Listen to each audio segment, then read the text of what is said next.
You want me to start this then? Yep. All right, cool. Oh, good Lord. This angle is awful.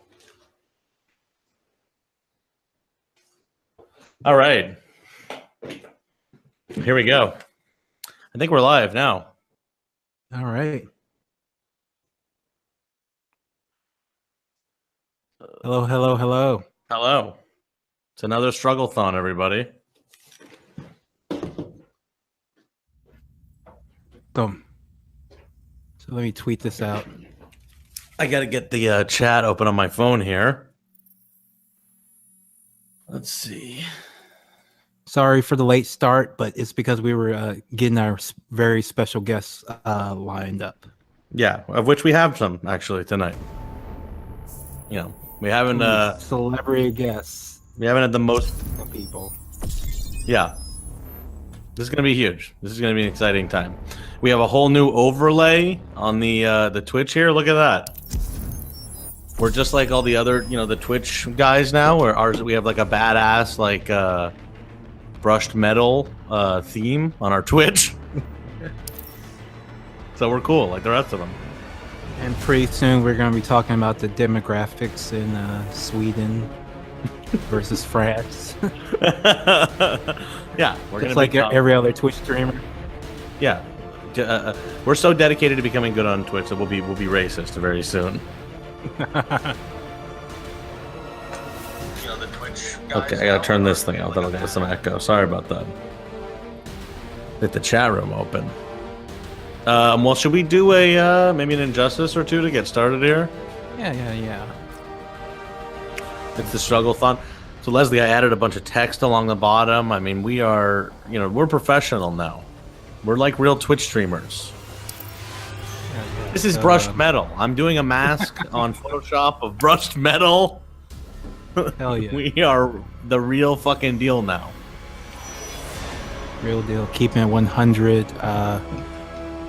So we're doing this for Struggle Session, of course. Yes. We couldn't do this without you, without your support already.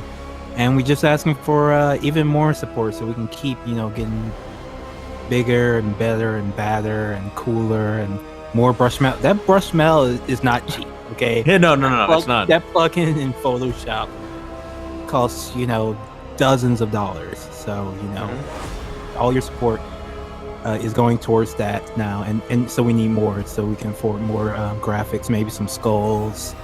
We need themes, people. We need themes. We need bezels. We need drop shadows, and for that, we need capital. Absolutely. And so you can support us in a number of ways. Of course, subscribing to us on Patreon, patreon.com/struggle session, which many of you do. If you would like to make a one-time donation, you can do it by in several ways. So you can do PayPal with paypal.me/LLEEIII. Leslie Lee III, LLEEIII. You can get me at the Cash App with the same name, LLEEIII.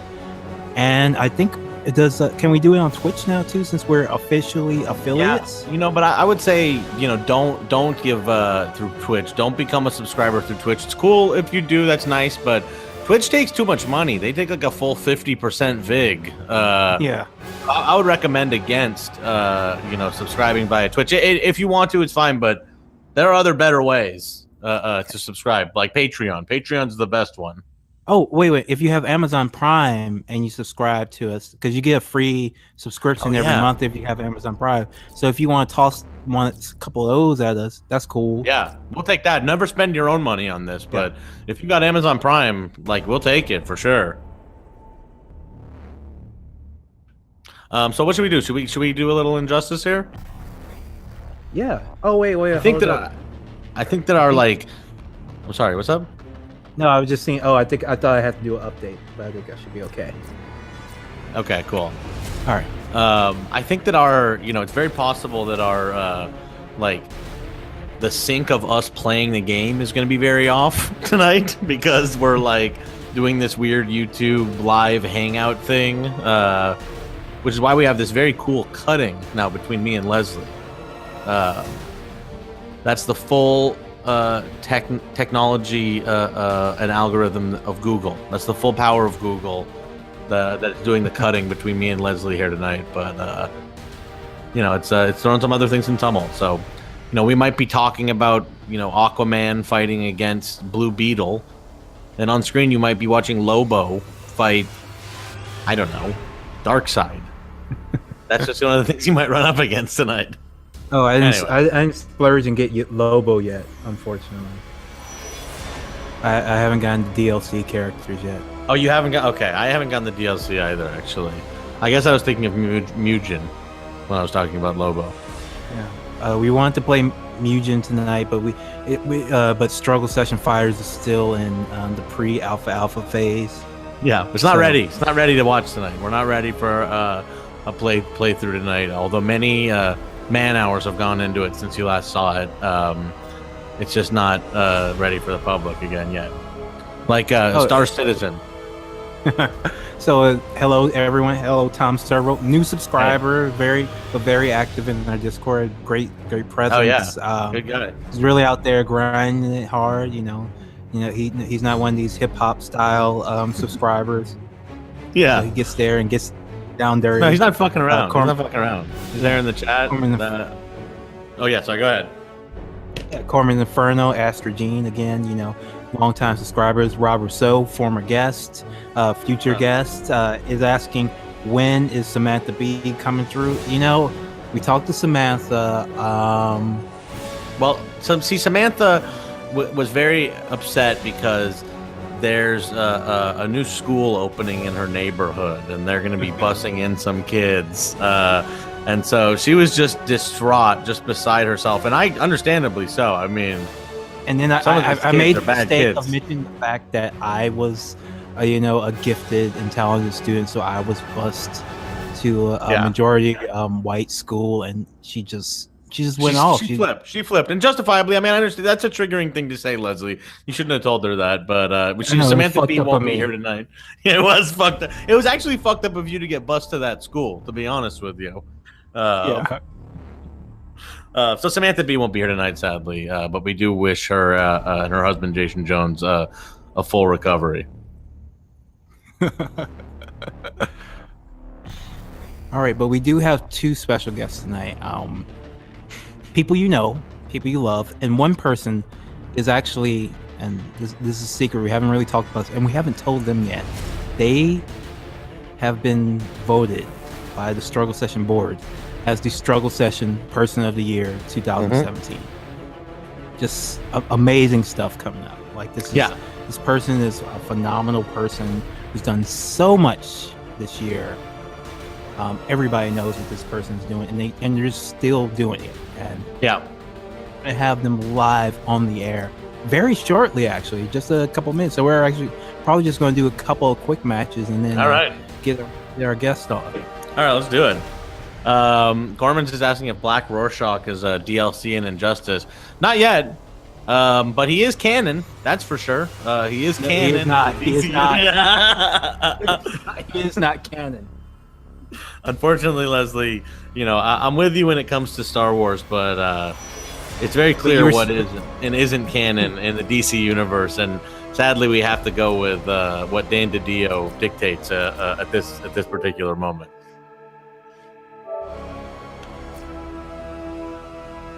All right, well, let's get in here. Let's do a game. Oh, invite me to the room. Okay, cool. How do I do that? Do you want to just invite me? You always do the inviting. Oh, do I? Okay. Yeah.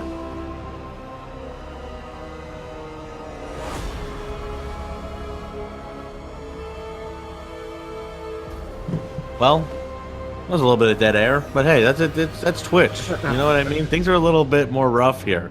The podcast, we edit. No, actually, Leslie edits the podcast. That's the secret weapon, by the way. If you like the podcast, it's only because Leslie edits these things. Me and Jonathan will talk. We record for approximately 7 hours per episode. Me and Jonathan will ramble through lunch. And then Leslie goes and edits the entire thing down to like 25 minutes. And that's why it's even barely listenable. So, despite, in addition to being the like non-secret weapon of the show, he's also the secret weapon of the show.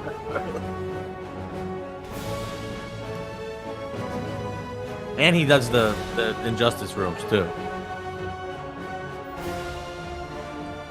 Artie, what's going on?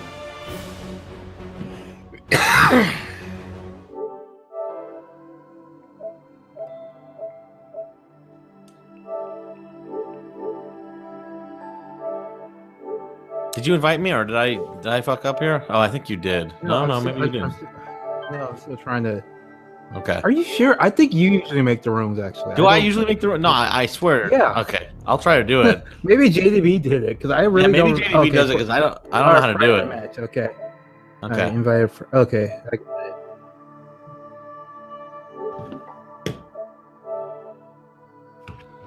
Okay. Now let's see.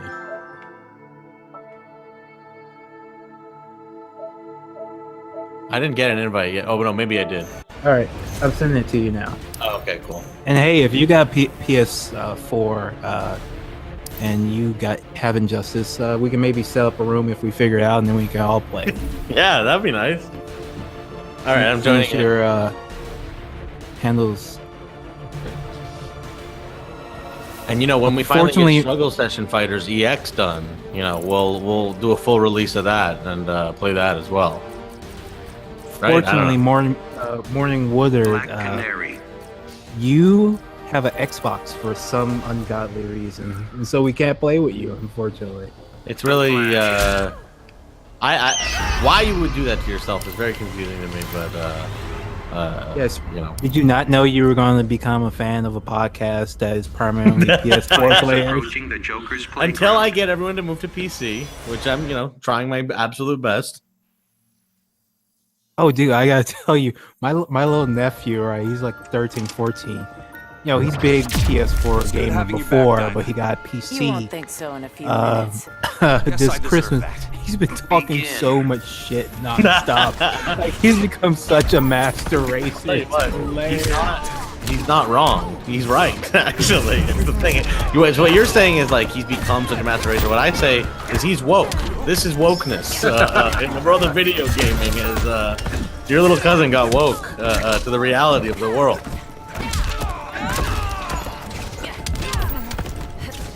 But I said cousin, I meant nephew, my nephew.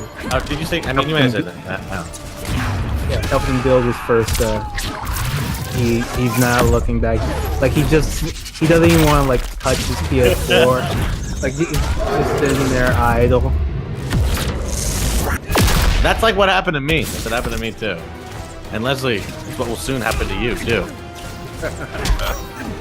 Because I've been kind of pre-buying cheap games. And games are a lot cheaper on PC. Like, oh, they really are. Especially if you get into the G2A and that kind of pseudo legal stuff. I guess it is legal on this end, but on the other end it's the result of some kind of truck being knocked over in Russia. Steam trucks all the time on the streets with the key, where they keep all the keys on the Steam truck. Here's a okay, Leslie, if you want to write an article that's gonna get a lot of views and a lot of people will watch it, figure out some way to tie gamers buying things from G2A into that being financing for Russian Facebook ads. Like how gamers might have stolen the election. I'm sure Robert Caruso or Eric Garland's probably already on top of it. He's probably already Eric is having a rough one. I mean, this I don't know. Eric having a rough end of the year here. I feel for the guy, but he needs to get offline. Like this is probably worse than when he lost his kids. Like, I'm sure yeah. Oh boy. He literally thinks people have spent like $1 million, writing hit pieces on him. And like ask for people to admit it. What a wild guy. He thinks our boy Xbox Will is One. part of some conspiracy. Like going back like generations, right? Isn't that what it is? I can't really make sense of it. Generational Miniker conspiracy. Superman. the show for liking the new layout. That's all Jack's thank doing. you. Yeah, it's brushed metal. So here's the thing: is I'm trying to make it like more like real Twitch. So we're using brushed metal here. Oh, Keaton, I'm doing good. Keaton, I'm not sure if I'm familiar with your screen name, Keaton AF. So, well, thank you for coming on. I wonder if that's okay, hold on. What am I supposed to choose one here? Okay.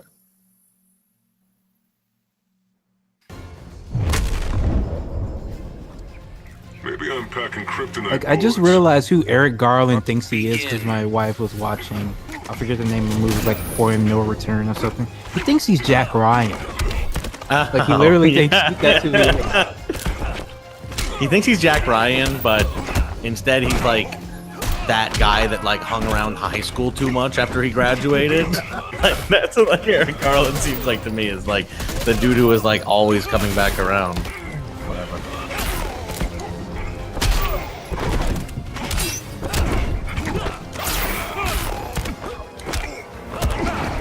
I love the fact that he plays bass. I think every I know. person who plays And also bass he's is stand-up. weird. I think every Yeah, white bass person who players plays are bass, like bird every white guys. man who plays, every white man who plays bass is weird. Something's wrong with it.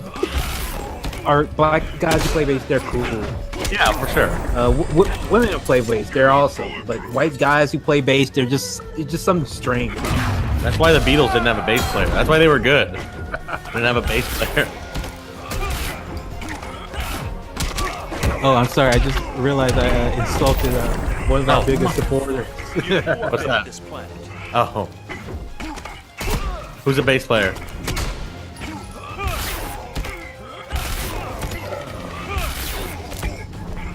See, that's the great thing though about online. You can just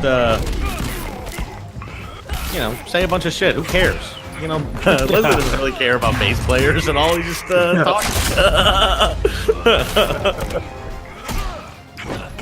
I guess Getty's cool. Getty's pretty cool. And Okay, yeah. Ant-Man, the guy who played that man, he's all right. Wait, Paul you mean Rudd. fucking Paul Rudd? Paul Rudd, he's okay. I'm not gonna like accept Paul Rudd as like the like reason why white guys playing bass is okay. Deadshot wins. In fact, I would like. In fact, you might be like. I feel like you're actually like pseudo making the other argument. You're like trying to. You're like trolling and being like, well, like of course it's not bad when white guys play the bass. Paul Rudd plays the bass. But yeah, Hardcore Hank, he's a bass player. Oh, He actually posted a video of him today playing it. It was really good. oh, So he's well. cool. He's the only good white guy who plays bass. There's exceptions to every rule, you know.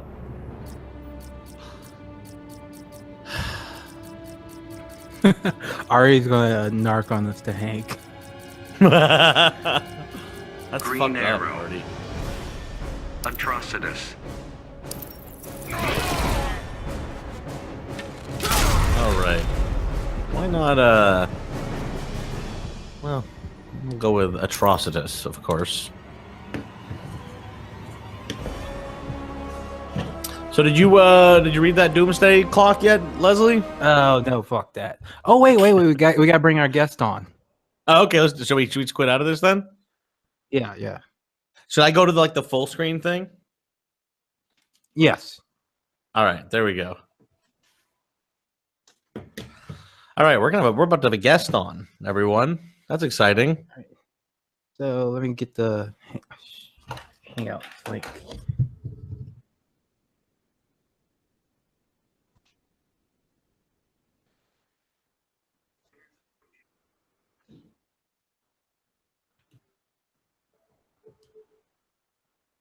Actually, Jack, can you send me a link on Discord for to add someone? To I'm add not someone? sure if I. Yeah. All right, to the let me Hangout. try. I might just have to do it. Okay, just send me the email, okay? On Discord. Okay. I'll be right back.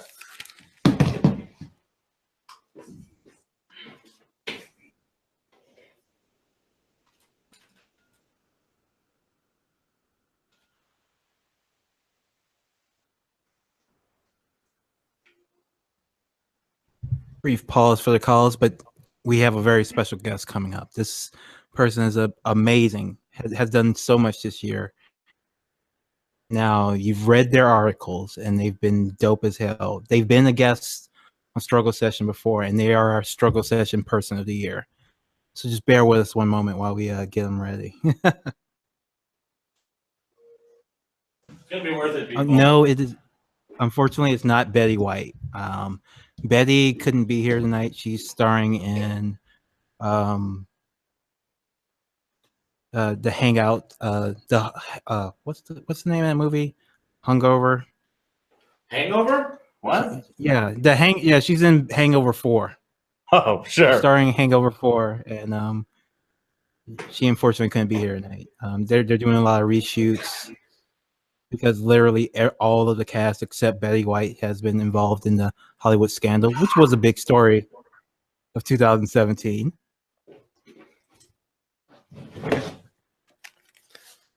All right, I sent you the link on Discord there. Oh, okay, great.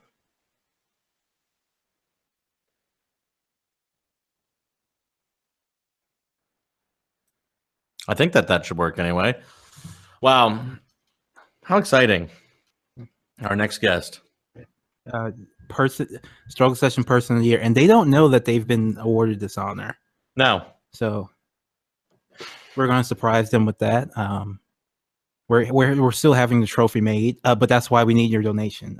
Yeah, we need a donation. They're going to go exclusively toward this trophy, which we are fucked in debt here on this trophy. Yeah, Jack, I didn't know why you had to have it made, in Italy. Mm-hmm. Well, I mean, hand carved out of gold. Well, it's a Person of the Year award. You know what I mean? Like, if we really think this person is the Person of the Year, then you got to spring for the best, and you have to do that on the company credit card that you take out in the name of Struggle Session.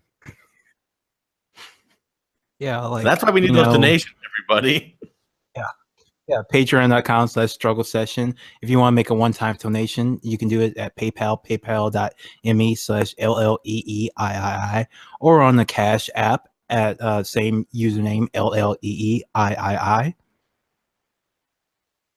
And I just wanted while we're waiting on our guests to join us, just thank you so much for all your support thus far. It literally helps me stay in this apartment you see me living in. Like, this helps me pay rent. This is how I pay rent. If I wasn't doing this, I'd have to take a part-time job or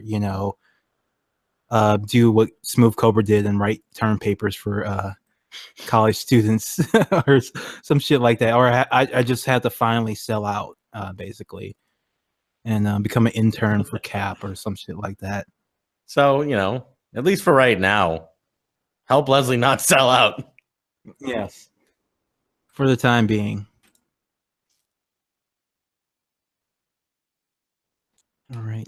So our guest should be joining us shortly. Thank you for your comments about the new layout.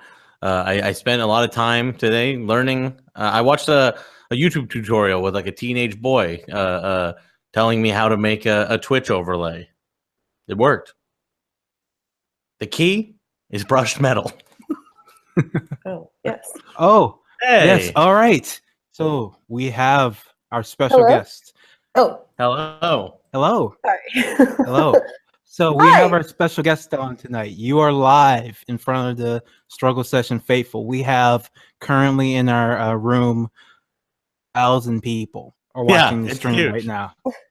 It's huge. And yeah, it's pretty good. And I want to tell you that the reason we invited you on tonight is because you've been named Struggle Session Person of the Year 2017. Mm-hmm. Who voted?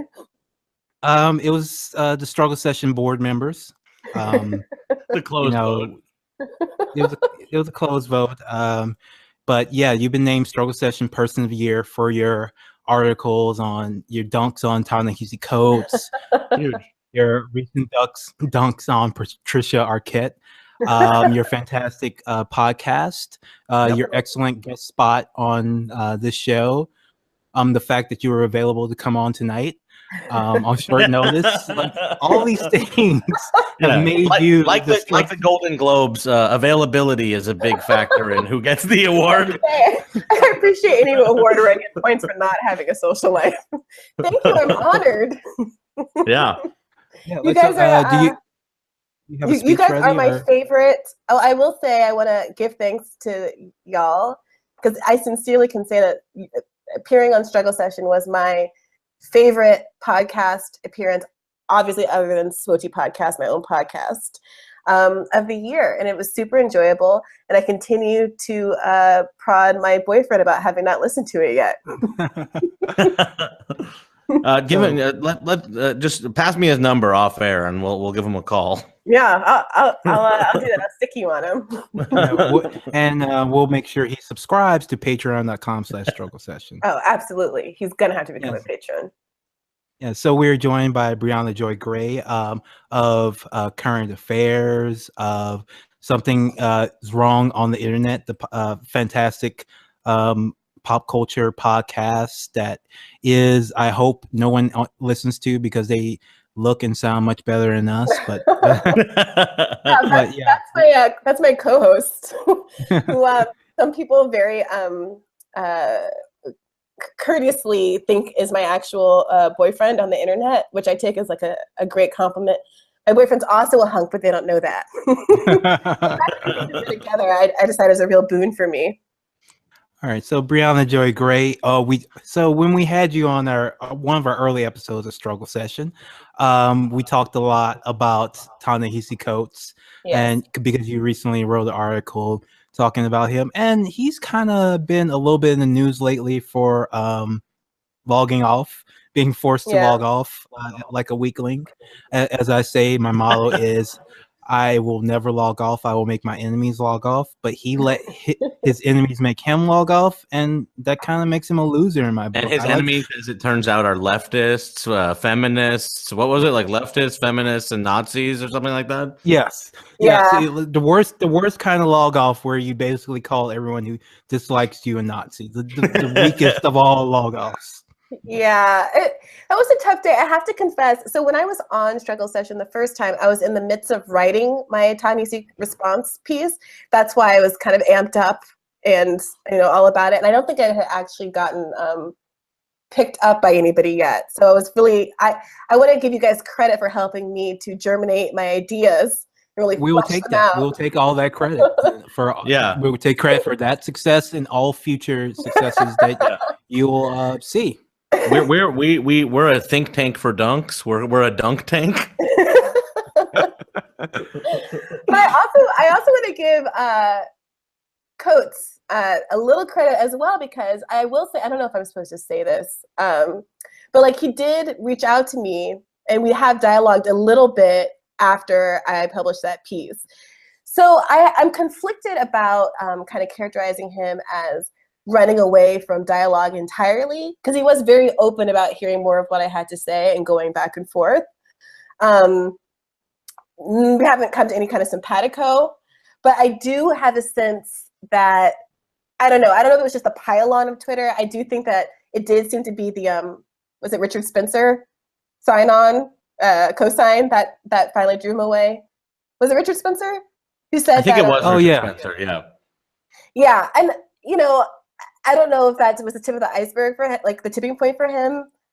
I don't know why that would matter. People have this like this transitive property sense of like allegiances and like badness on the internet. You get a lot of this. It's like the logical extension of identity politics, where like if your identity can speak for your point of view, then if somebody with like a similar point of view agrees with you, then you must share their identity. And if their identity is a Nazi, then like, boo for you. Yeah. Like what really annoys me about that is, of course, Richard Spencer will take any opportunity to promote himself. He really doesn't care what it is. And I have no idea, like, Coates is too smart to actually fall for Richard Spencer. I think most people, even the people who fall for him, are too smart if they would just, take a second and breathe. So I think he just took the easy way out, frankly, and because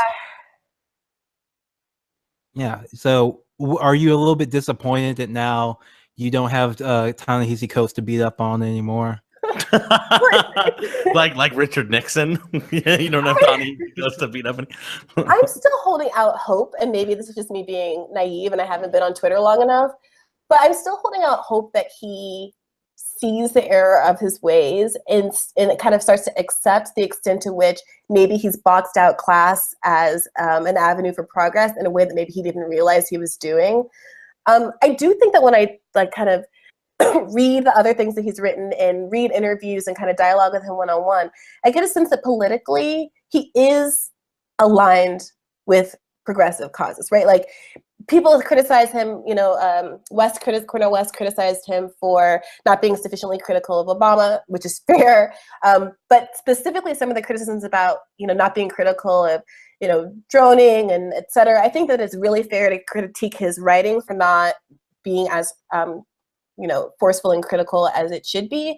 But I do think his belief system aligns with ours, and that he doesn't hesitate when you say to him directly, but what about these things? Like, oh, I'm dramatically opposed to those things, and I am really disappointed in X leader for supporting them. But the fact that he doesn't seem to be as open to agreeing with the extent to which the way that he writes is weaponized by people who aren't as left as him, and he doesn't see his role as being political at all. He constantly begs off and says, well, I'm a writer, I'm a social commentator. It's not my role to start thinking about messaging or, you know, policy or political objectives. I think that that is in some ways like just so naive. And I do think he's too smart for that. Yeah, and it's disappointing that he won't take kind of responsibility for how he's being used. It's really disappointing, especially since, like, you know, he writes the Black Panther comic book, which his Black Panther is, you know, really bad and really not that good of a comic book. But like, even in that realm as a writer, Black Panther has been politicized and is going to be weaponized by, you know, Disney Corporation to make themselves look woke as fuck. So like, you can't, if you're a writer, you cannot escape politics, especially when you're, you know, writing for political magazines like The Atlantic and you're friends with David Frum or whatever. Right. Right. I was going to say, yeah, that's probably, you know, I'm sure that he's aware of all of these issues, but also it's really nice to write for The Atlantic. So there's that to consider as well. It must be fun. I'm not going to lie. Yeah. If someone dangles a Genius Grant in front of me, you might see me shilling for Hillary. Look, I've got student loans, guys. I think that I can be bought. Like, the best thing about Coates is like he doesn't even have to pay back his student loans. He like drops out. He dropped out early, like, and he still loved his university. He has no regrets about that. So like, I'm like, my boy is good. Like when he logged off, I'm like, I'm glad he's actually gotten offline to enjoy all his success, wealth, and fame, and has nothing to worry about. Like, I'm actually kind of happy for him. I'm happy for anybody who can do that, but I will never do that. I will never log off. I promise you.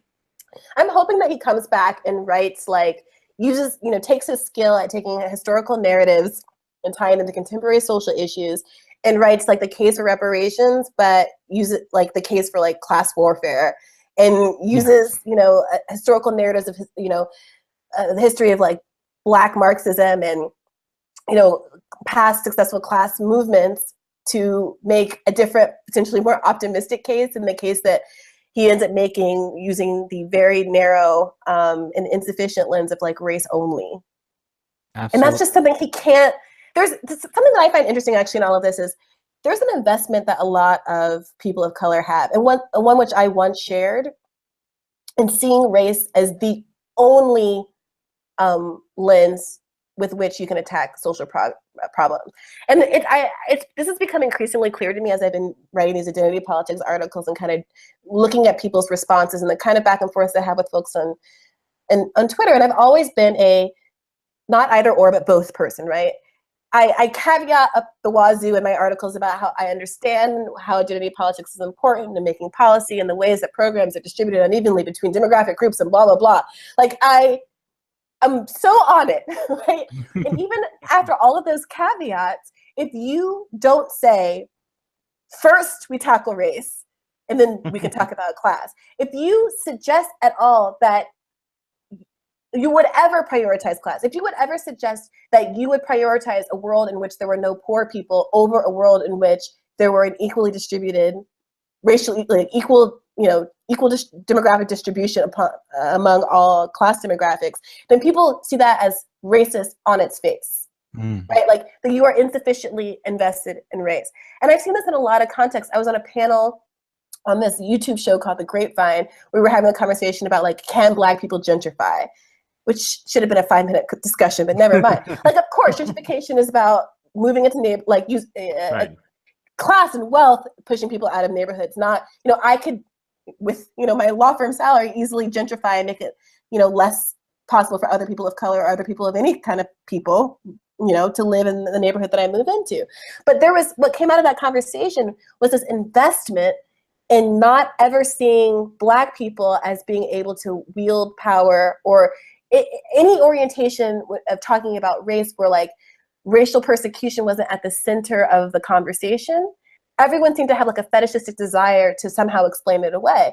And I'm like, talking about acknowledging the fact that class and race don't completely map, acknowledging the fact that the real enemy is power, that doesn't hurt you. That doesn't take away from the people that are in need. If anything, it stops insulating other people who are part of the problem and who are able to, as I talk about my identity politics article, are able to shield themselves from critique. But I feel like there's this extent to which it becomes like a crutch and an excuse not to like self-examine. And that kind of resistance to acknowledging that sometimes race isn't always the answer is like a huge problem. And I understand why Black people are invested in it, because it's been the same way that like my most recent article in The Guardian, it's like Black women get to be the saviors. We get to, vote, like trust Black women, vote with Black women. And I can get how it feels good, especially in a culture that doesn't value for any other reason. But when it starts to become a handicap. So 2000 year was the year of using Black women to promote yourself and tokenizing yourself, and that's part of the reason why you are the Struggle Session 2017 Person of the Year. Because what could be more 2017 than saying trust Black women, listen to Black women, when you don't do any of these things whatsoever. Speaking of tokenizing Black women, let's get to Patty. Yeah, Miss Arquette. If people don't know, Bree is, I believe, still in a Twitter back and forth Twitter war with Patricia Arquette, who we love. She's a fantastic actress. And the fact that Bree is in a ongoing Twitter battle with Patricia Arquette is why I will never log off. It's why I'm never ever going to leave that website. It's just the fact that that's even possible is wonderful. It was a highlight of my week. I don't know if my employer, who lost many, many hours of billable hours to be fighting with Patricia, feels the same way. But it's always that's why I will always love Twitter. Like, people talk about Twitter having trash people and like trash politics and generally being trash, but there's something beautifully democratizing about knowing that I can log on and have an argument with the star of Boyhood. True Romance, Lost Highway, Medium. Oh God, Medium. I mean, Patty has had some issues in the past, right? Was she the one who I don't want to down her unfairly, but was she the one who kind of gave the speech that was basically like, yeah, we've stood up for the gays and we've stood up for Black people. Now it's time for you to stand up for women. Was that was her, right? I believe that was her. Yeah, and so she was on one that Oscars, a couple of Oscars ago, and she's on one now about Bernie Sanders and, generally speaking, progressive ideas. And basically her argument is the pony argument that, all these things that we want, we demand, universal health care, ending, student loan debt, slavery, $15 an hour, all that stuff is just promising free ponies, that these things aren't really possible. And it's real. And, the easy thing to do is say that you're going to improve people's lives materially. But if you want any serious, realistic politician won't do anything, will not promise to do anything to help you. And that's why the Democrats are such a in such a great shape right now. And that was really inspiring. I was touched to the core when you lined up all those wonderful social programs and told me that they were impossible. And in all fairness to Patricia Arquette, what she said was that it's akin to hot dogs and bubble gum, I believe, not ponies. Slightly more attainable than ponies. Yeah, so don't forget either that her first blip earlier, I think like about a week ago, was that people were mad at her because she's the one that put out there, oh, I know lots of people, like people who have said that Bernie is a sexual harasser. Yeah, I missed that. Oh yeah, she was like, like I've heard that Bernie is like sexually suspect or whatever. And then all the leftists on Twitter were like, okay, well, tell me who, because like if this is true, like obviously you want to know, right? Like, so can you name names? Can you give us some details? Can you tell us some context? And she just clammed up and was like, no, because it's like an obvious fabrication, right? Like it was just a lie. And she refused to talk about it, admit it, capitulate in any way. So then when about a week later, she went on this random tear. I think it was like the trickle off from all the Bernie, quote unquote, Bernie bros attacking her about the like random specious allegations of sexual misconduct, that she's decided to go offense with the Bernie bros. And that's when she started talking about how all Bernie does is promise you quote unquote free stuff and hot dogs and bubble gum. So this was happening. And I saw the thread, and at some point I engaged, and she engaged back with me directly. And my mother's a mental health practitioner, and sometimes I decide that makes me a psychologist by proxy. It does. Yeah, I think that's legal, actually. Yeah, legally. Yeah. That is similar for 1L year. And I decided that I was gonna try to, like, my mom sometimes says, like, yeah, sometimes you just have to like psych patient your friends through things. You just gotta like treat them like a psych patient, and like kind of hold their hands, and like just be the bigger person, right? So, you know, I wouldn't do this. I wouldn't waste my time like this with any old person on Twitter. But, you know, Patricia Arquette, she has an audience and is ostensibly someone who has leftist politics by her own account, right? She says she voted for Bernie in the primary. She says she supports universal health care and the abstract. Okay, so I just want to say I voted for Bernie in the primary is the new I have black friends. It's really so many weird. people pull that shit. And like all of them live in like California or New York, like where it didn't fucking matter, you know? Like come on. I hear that. I think that's right. And also a lot of people make the very good point that it's like, okay, you voted for Bernie in the primary. You obviously saw something about his message that you agree with and appreciated. If your huge criticism, Boaz Altan is what she said was, I don't object to universal health care. I object to the fact that Bernie Sanders hasn't put out enough of a plan. You know, to which like 100,000 people email her articles, policy drafts. You know, there's like the separate bill, right? Like the funding bill was separate from the, you know, the proposed bill that like 15 or 16 or whatever Democratic senators have signed on to, right? So like people have circulated that to her. She doesn't read any of it, obviously, because that's not really her genuine concern. But even if it were, the point is that you liked his plan or not lack of a plan enough in the primary to vote for him over Hillary Clinton, but suddenly something's changed where you're no longer so optimistic or willing to let the policy gaps be filled in down the line. Like it's just like logically inconsistent. But I ended up in this back and forth with her, and she kept engaging with me because I was, I think, pretty civil with her. Mm-hmm. And genuinely so, because I felt like this was, if this is someone we can flip, if this is someone at least who in the course of debating her, you know, kind of her illogic can be revealed, and people who are just observers might change their mind, because she's making a lot of arguments that you hear a lot that are very, very common. So I think there is some use in tracking conversations like that and like providing a blueprint, I think, on some level. I think your plan of like, you know, flipping liberals like you flip houses is a very noble and good one. As we've expressed on the show several times that if we ever encounter these people, what we're actually going to do is have a real Maoist struggle session with them. Basically, if we invite them on the show, it's a trap. Yeah, I did invite Patty on the show. Patty, it wasn't going to be a trap. Okay, we're going to be very nice to you. We were going to make you person of the year 2017. If you missed out. You really missed out. I bet you feel like a fool now, don't you, Patricia Arquette? Look, it would have been constructive. I was hoping to get the conversation to a place where she invited me out to LA. We had a one-on-one. She hired me to be her personal kind of like politics sensei. And all I needed in return is for her to pay off my student loan balance. Which is nothing. That's like half a medium episode paycheck. Isn't that kind of like asking for hot dogs and bubble gum, though?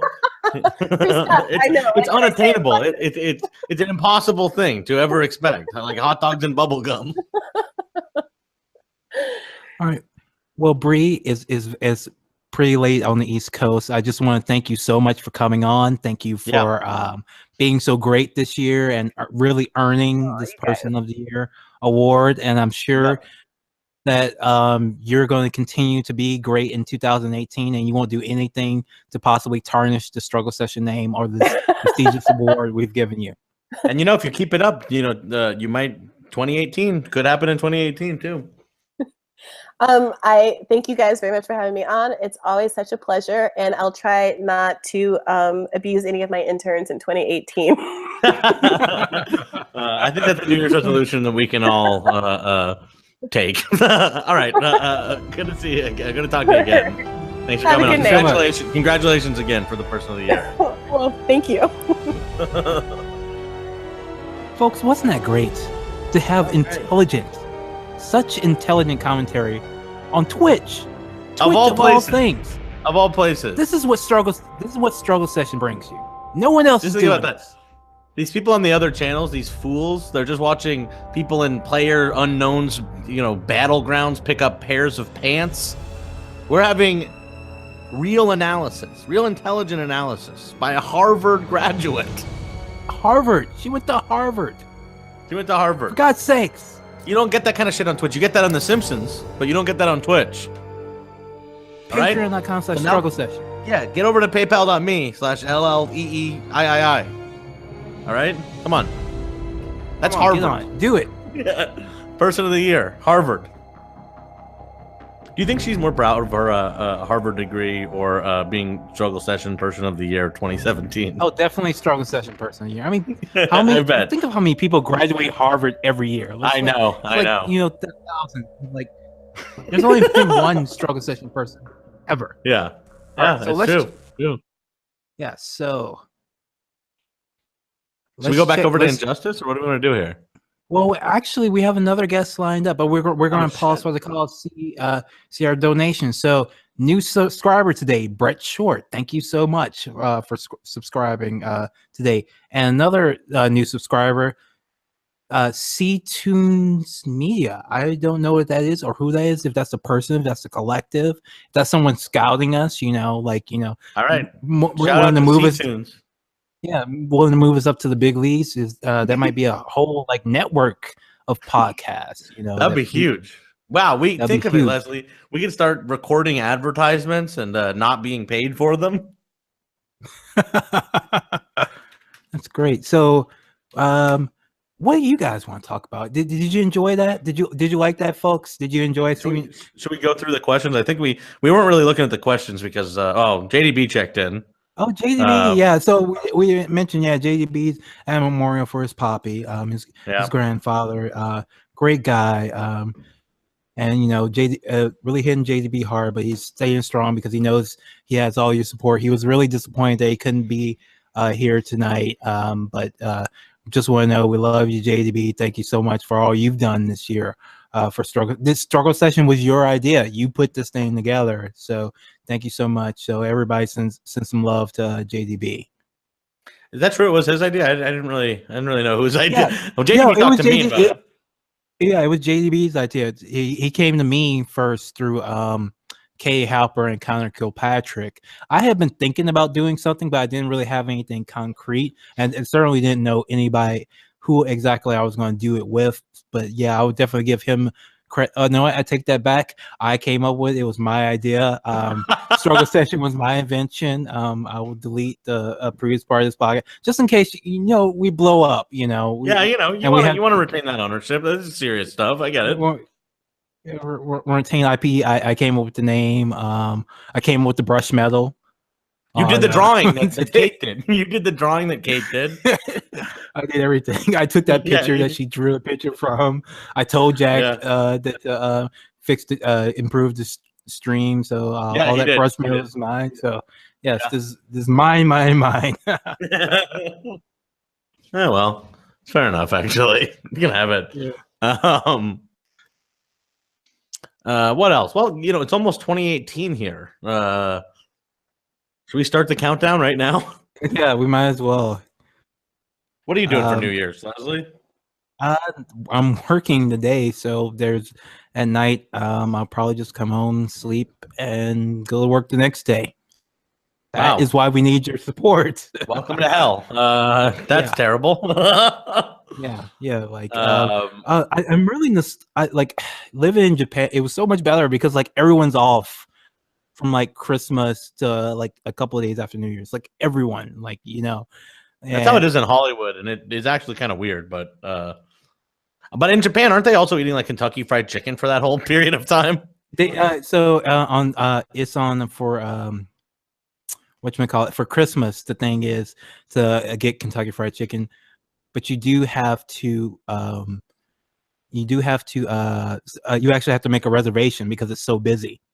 Oh, Like crazy. so Christmas Day is more like a date sort of thing. Like it's not like as much of a family thing. It's like young people take each other out on dates and stuff, and so you have to make Okay. reservations for your Kentucky Fried Chicken, or you can actually order it. I think they deliver it to you, or maybe you just pick up, like you order chicken. Like the big thing is to have chicken, so you might order it from 7-Eleven as well. They have their own little program where you order a chicken, and they and the little 7-Eleven teenagers will come around and bring it to you on Christmas Day. It's really funny.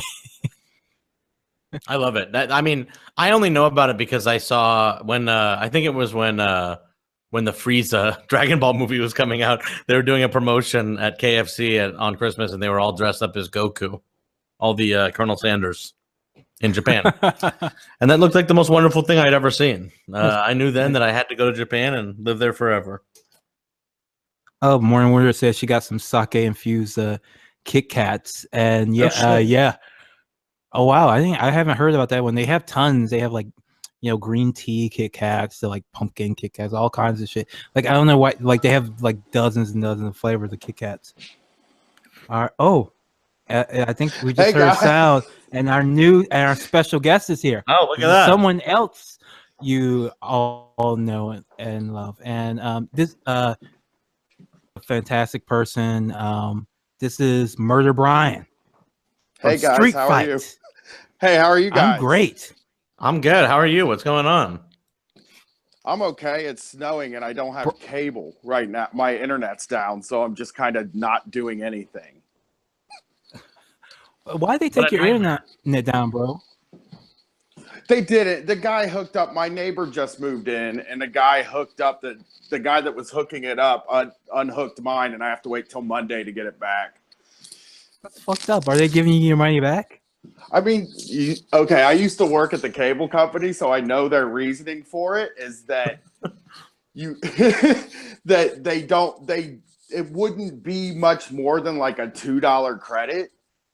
So it's no reason, because they divide it up in the hours, and it's just like, I don't even worry about it. I've been using my phone as a hotspot to like download stuff, and I went to the library and got DVDs. Had to teach The library is great for DVDs, yo. I had to teach my daughter how to use DVDs.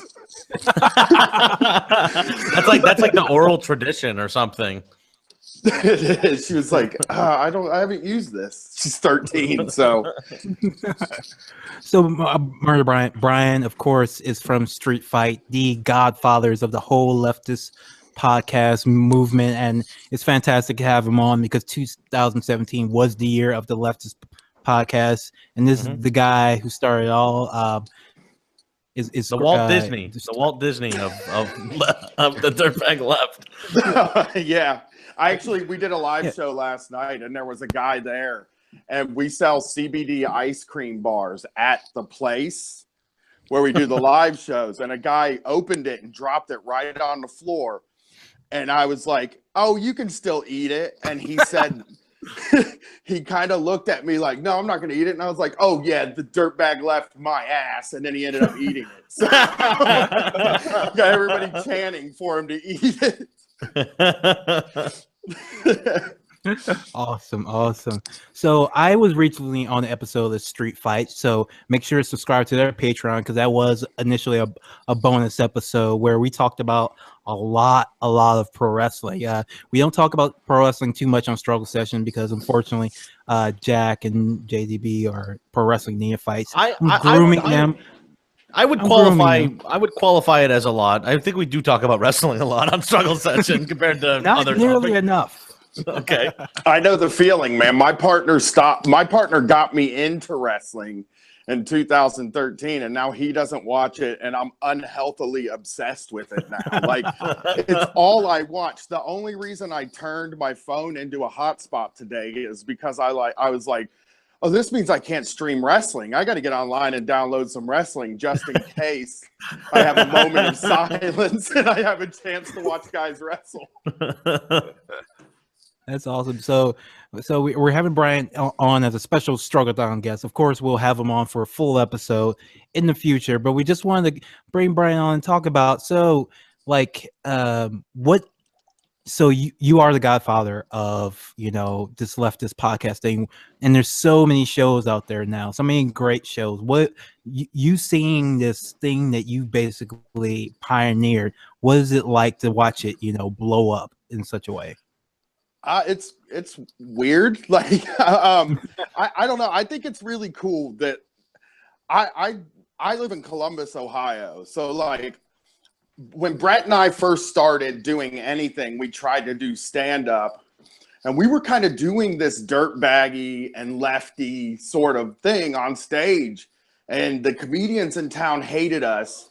And people walked out, and it was just really like, wow, man, people really hate this. And so to have it catch on so big like this, like to have it catch on online like this was like, it was like really gratifying because I just didn't know if I was, when you're doing something like that, you really don't know if you're doing something that sucks. Yeah. Like I would go to bed often and be like, maybe this just sucks. Maybe people just don't like it. So for you, it's finding out that you don't suck is what it feels like. Yeah. Well, yeah. And like, it's not, because I always felt like the things that we talked about at those shows were things that I felt like were completely normal things. Like we were talking about getting payday advances and like being late on your bills and stuff like that. And I kind of had in my mind that like, man, you can really hit people where they are if you talk about the things that they're doing that they hide from people and why they're doing that. And it felt like, oh, maybe people just don't want to ever talk about that stuff. Mm-hmm. So seeing online that there are a lot of people that want to talk about that stuff makes me feel like there is possibility in a left, like a resurgent left, because if you can talk to people about like, don't you hate it when you have to call and ask the cable company or the electric company for a 1/9 payment plan extension, and they respond to that, it's like, well, why do we have to do that? And then you start questioning that. That's when you start questioning the entire system, is when you can tie it to people's home. And then to see all these other shows pop in and cover all of our blind spots, to have the Chapo guys pop in and cover the pundits that talk about it and push that stuff, and have you guys pop in and do pop culture and cover that whole, and have the District Sentinel guys start doing a podcast where they explain the news, like they give you straight news, or to have Delete Your Account do an organizing and activism based politics cast. It seems like a well-rounded cultural thing now. Like it's a whole system, where when it was just Brett and I from like 2011 to 2015, it really did feel like this could just disappear and nobody would know, Yeah. Well, thankfully that we're here. We're not going anywhere. We're not logging off. And we're here thanks to your support, the Street Fight Patreon, the Struggle Session Patreon. So what was it like to start getting paid? Like I know that like this is now your job, right? Yeah, just from 2000. So I was in college for the first part, so it wasn't like I had considered going to grad school because I really like sociology and stuff. But we ended up doing a show with Chapo in Philadelphia during the DNC. That's where Brett met you. I didn't meet you because I puked and melted down and had to spend the night drinking kava and like sleeping on a floor. But Brett met you there. That was the weekend where I was like, shit, I can make a living just running around with my friends and acting like a fucking idiot and getting high. Then I'm going to go ahead and give this a shot. So it's really only been like this year, but it's great. It's incredible. It's weird because not a lot of people where I live do this sort of thing for a living. I don't really talk to peers very much, and I don't really know what it's like to be in a physical scene where I can go somewhere and hang out with other people who are doing this. So sometimes I feel like we're out in the middle of the woods kind of doing nothing, you know? Well, you are in Ohio. Yes. Yeah. Especially now that you don't, I was going to say like staying home all the time is fine with me, but right now that you have your internet out, you really are in the woods as of right this moment. It is. It's weird. Like I honestly always feel like I'm not doing anything because all of my other jobs leading up to this really sucked. They were all like the worst sorts of jobs. Like it was like McDonald's, Chuck E. Cheese, cable guy, call center representative. So like now when my day ends and it was just really nothing, I'm like, oh, I feel like I should be doing something. This isn't a real job. Well, I don't feel guilty because you do put in the work, and you've done something that a lot of people have given up on now. Zine. You have a Street Fight zine, and you recently switched it to PDF. Is that correct? Well, okay, so it's like we work our asses off to pack. Like we figured about 200 people would want the zine, and now it's up over 1,000, and we're just two guys. And packing them is terrible. Plus, we do Kratom too, which is about to end. But we have to pack Kratom and zines every month, and it's our wives and our daughters help. And it takes like 2 days.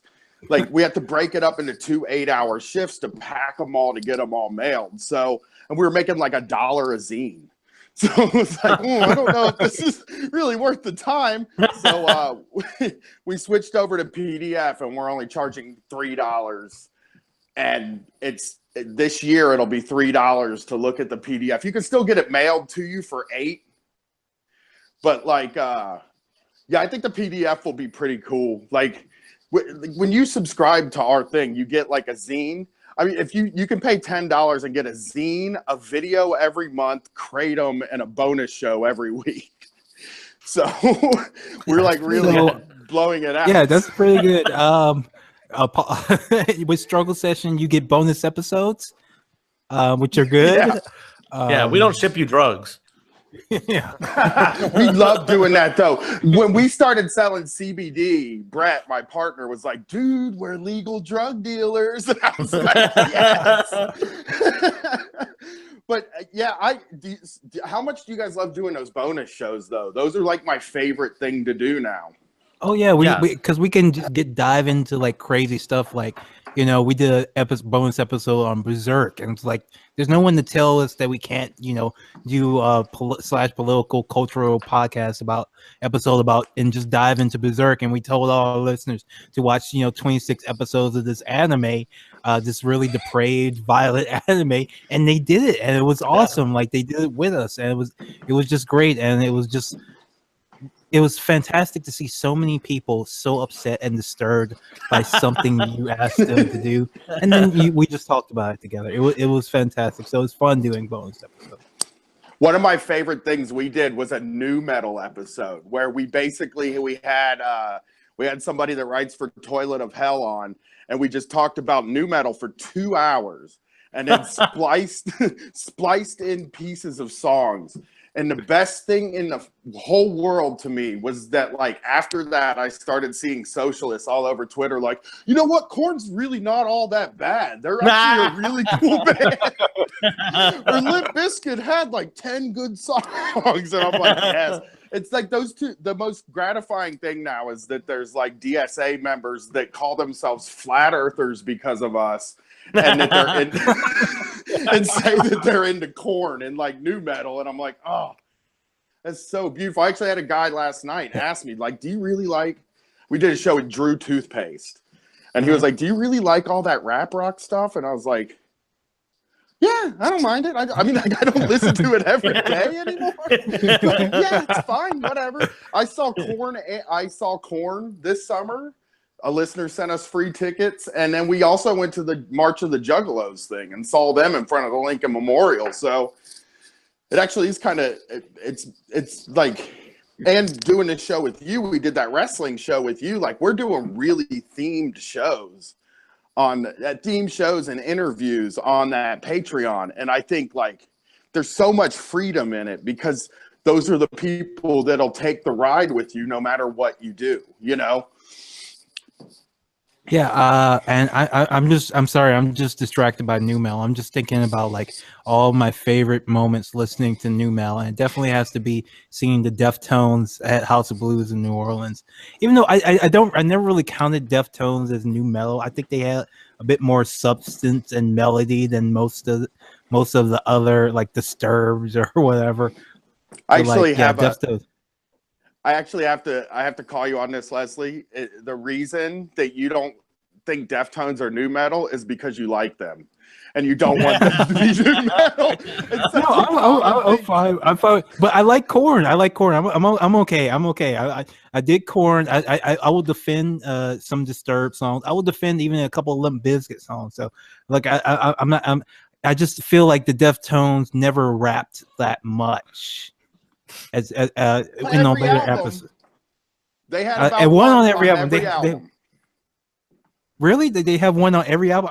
I'll have to go back and listen to the last few. I feel like they haven't had too many in like a decade or so. But yeah. Oh, not in these ones, yeah. But the ones during the time where everybody was rapping. Okay.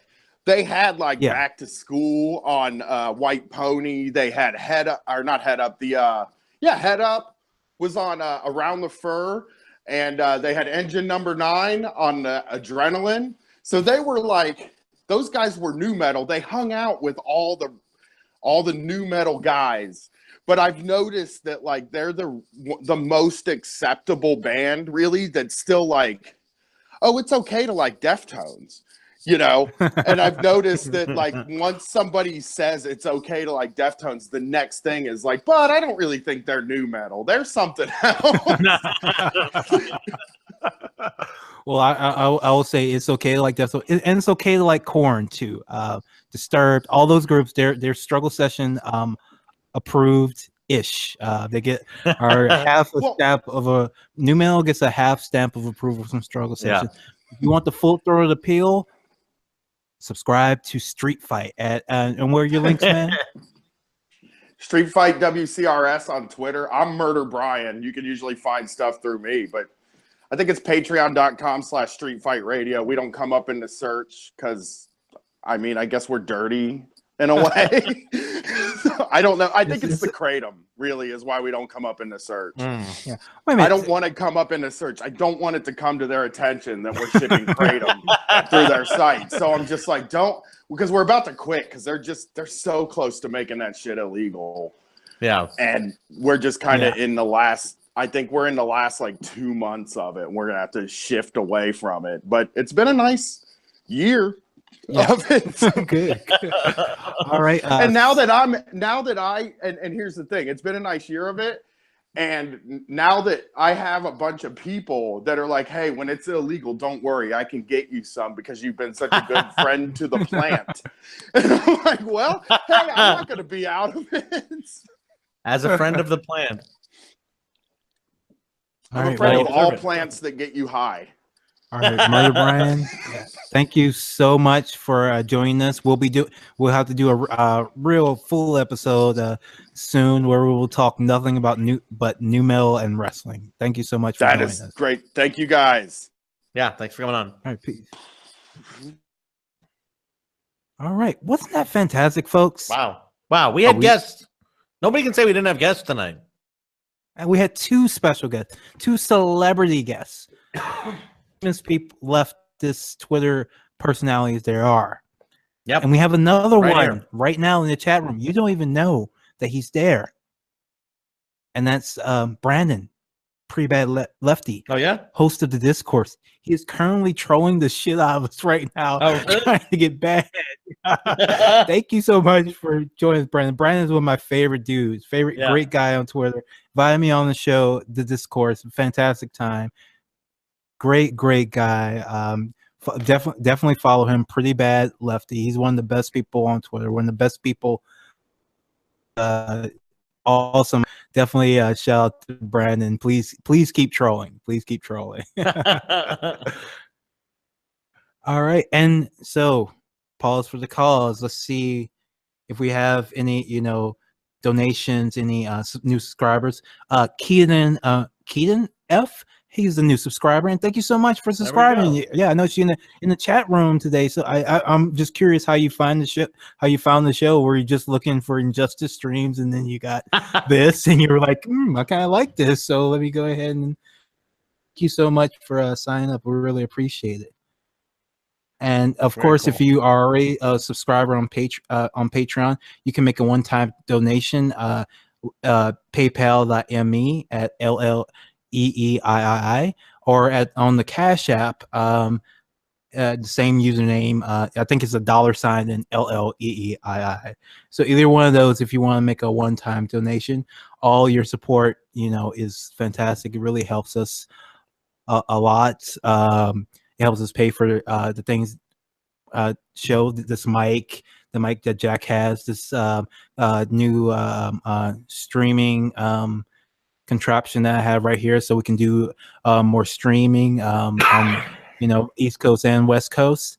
It helps me pay for the apartment. It literally helps me pay rent. I don't know how else to say it helps JDB pay rent. JDB actually recently, unfortunately, lost his job, so he's really, Struggle Session is his job now.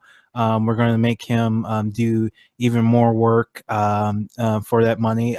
Now we're his boss. And he's going to regret it. He's really going to regret it. Yeah.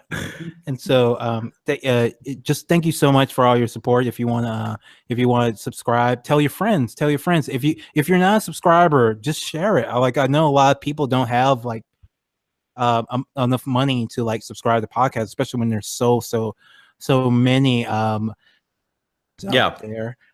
But just share it, tell a friend, leave us a review on iTunes. I believe if you can't afford the show, we've always said, just send us a DM on Twitter or anywhere. We'll give you all the bonus episodes for free because we're cool like that. Yeah, absolutely. We don't want to lock anyone out because they can't afford it. It's just because we're doing this for the people, and we want the people to be able to hear it, especially that Berserk episode. If you like Berserk and you have any hesitation, just go ahead and ask for it. We'll hook you up with it. No one should be denied the Berserk episode. And so, we've had two special guests on our Struggle-thon. So year in review, we have a year in review episode coming up. It's going to be a public episode, even though it was scheduled to be a Patreon only episode. It is a year in review. I feel we should give it to everyone, but we'll definitely be getting back to more bonus episodes in January. It was just a busy late December for all of us. So we're sorry. It's the holidays. It's a little bit difficult, and so we're sorry we couldn't get to it. It was JDB's fault, though, is what I'll say. Yeah, since he's not here, we'll blame him. But yeah, thank you so much for your support. Tell your friends, share, retweet. We're gonna try to get the Struggle Session Twitter up a little bit more. I might move some of my dunks over to the Struggle Session Twitter. Have to be careful though, because it only has 1,000 or so followers, so we can easily get banned. I think I have a little bit of armor right now. I haven't even gotten a timeout yet on Twitter for some reason. I'm very surprised. I say some I say some shit on there every once in a while. I get maybe I'm just good at phrasing. Maybe someone at Twitter HQ is looking out for me. I don't know, but yeah. So we're Struggle Session 2018. It's gonna be more streams, more engagement, more metrics, more charts, more grabs, more. We're starting to. We're gonna do some. What is that stuff called? SEO. We're gonna do the SEO this year, right? Yeah, SEO. All those acronyms. We're gonna buy Twitter more ads. acronyms. That'll be cool, right? We'll buy ads on Twitter. People would like that, right? I haven't seen a Twitter ad in like months, like literally months. I can't remember the last time. And the only ones I ever see are like when these think tanks buy them. It's like, you know, the truth about Assad or like some shit like that. Like why we need, like always, it's always the ones that why we need to kill more, bomb more brown people. That's the only like ads I ever see. I don't know. So, but we'll buy more of those. If Struggle Session would get behind an invasion, what country would it be, Jack? What do you think? What country should we invade? You mean a U.S. invasion? Of course. Okay, U.S. invading. Let's go with Israel. Just because I think it would make things a lot more complicated and confusing. Let's have U.S. invade Israel. Yes. Possibly the worst place to invade, and the best at the same time. How about you? Where would you want to? Where should we? Well, first of all, where should we pay thousands of dollars to put together a document detailing why we should invade? So we definitely want CAP to put it together. We want to pay. We're gonna fund a white paper at CAP, and thank you, the Vatican. Our resident troll has told us the Vatican. We should definitely invade the Vatican. And honestly, I don't know if Dactyl would be so mad about that. I mean, because his thing is that the church is eternal. So what they'll survive it. They'll be able to do it. I mean, it might be good if we invade the Vatican. And then technically the Vatican will be the U.S. technically. So we'll all be living under Cath ball rule, I guess. Soon enough. Oh, yeah, Keaton, Keaton says he's a fan of the show for a while, but finally made it to stream. Well, thank you so much. All right. Very cool. Very cool. Thank you. Thank you very much. Oh, Dactyl says too late. Vatican already invaded all your hearts. you can keep trying. Hey, I'm with it. I love the dedication. Yeah, to religion. I guess you call that faith or something. Faith, something. I think it's mostly just committing yourself to wearing those hats. Like I know it's such a old joke, but like, why does every religion have like hats? I just don't get that. Like every religion has a special hat. I just don't understand it. It's just weird to me. I guess higher the hat, the closer to God. everyone in the chat room, if you know why every religion needs a special little hat, let us know.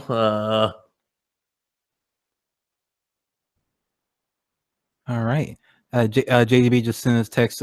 He wants to do a live show before the wedding. I think we should do a live stream at your wedding. We should be the first. Oh. We should actually. I'm sure it wouldn't even be close to the first wedding on Twitch. But yeah, Jack is getting married next month. I am at the end of next month. Yeah. Big deal, big thing. I did it first, obviously, because I'm just more mature. Yeah. I wanted to see how it worked out for Leslie before I pop the question or anything. No, I think it'll be good. We should do some kind of show before the wedding, during the wedding, during the vows. Man, I just found out. We figured out today, I think, what song we're gonna walk down the aisle to, and I am actually very excited about it. I don't really get too excited about all the wedding planning, but the song I'm very excited about. But I don't think I should spoil it. Oh, my wife actually, she did "Are You Mine" by the Arctic Monkeys. She walked out to that. It was really nice. That's awesome. Yeah, it was a really fun song. It was a great time. Well, you guys will have to Great wait time. till the end of next month, and you'll see the song.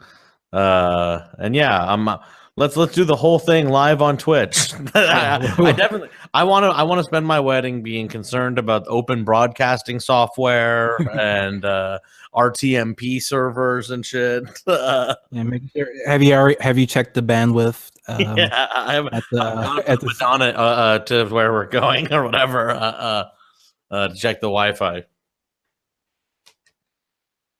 All right, so should we get into some more gaming? Yeah, maybe just Did our another. How I mean, we can't let you stay up so late, Leslie. But we should get another couple games of Injustice in. Oh, absolutely. And if our troll in the room wants to call in, just send me a DM. I'll hook you up. All right. I saw Brandon in the I think the comments for or the replies for the DC versus Marvel show. I think he was making some pretty good points. Oh if I yeah, remember yeah, correctly. yeah. Brilliant guy. We should Definitely was on that side. Yeah, well, I mean, that's kind of what I was saying. I was like, I think we should do a rematch, and we should have Brandon on also.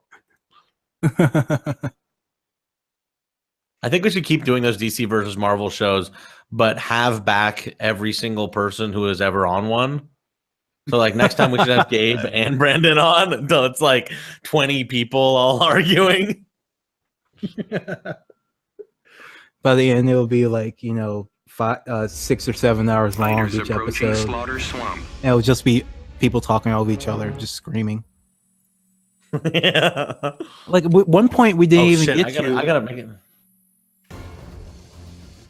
Sorry, I just had to put the game back up. I forgot that we were on full screen still. Don't forget So one that, point Harley. we didn't even get to was that Begin. DC has much better video games. So Yeah. much better video.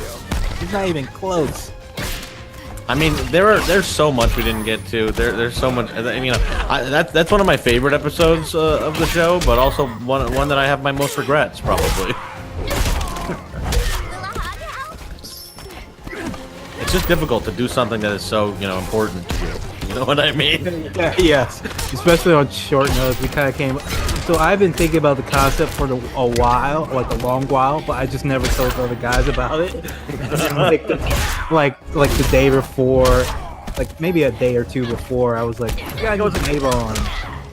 And then I had to do. I went to Last Jedi the night before, so what a brutal. But I still was able to perform so admirably. The results of the poll were kind of fucked up though, but that's because of that terrible trolling effort.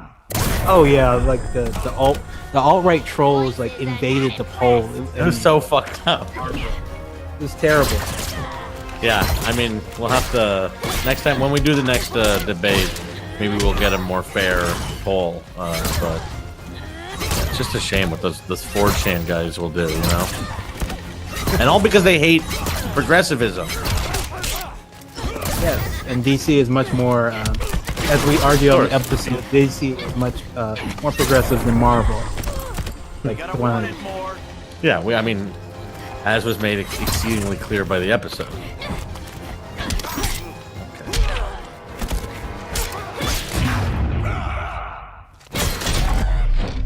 Of course, we have Harley Quinn versus Green Lantern. Did anyone else see like Harley Quinn becoming like the third or fourth most popular? I know, for real. It's pretty wild.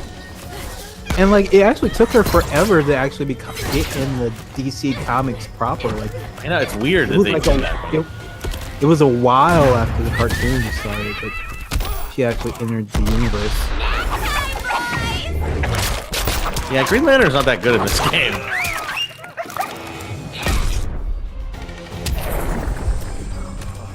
Ah. And Harley's super Quinn good. wins. Super good. She's actually like the main character besides Batman in the Injustice comic series, which is a really good comic series. And the guy is like, he's not all leftist, but he's like a progressive. In what So comic he- again? I'm sorry. Injustice, the one based on. Oh, this yeah. game.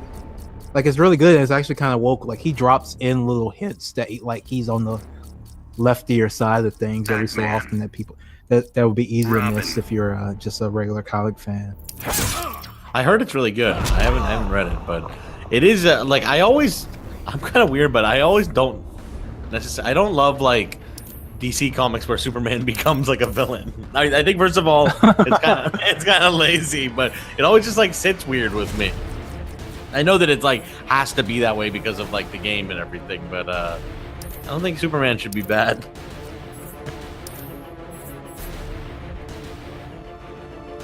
Oh Yeah, wait, Caesar is press Deadpool. press L1. L1? Yeah. Oh, it's square. Fighters Oh, no. approaching Brainiac. Okay, ship. sorry about that. Yeah. All right, so yeah, all right. So that way my gear isn't overpowering you.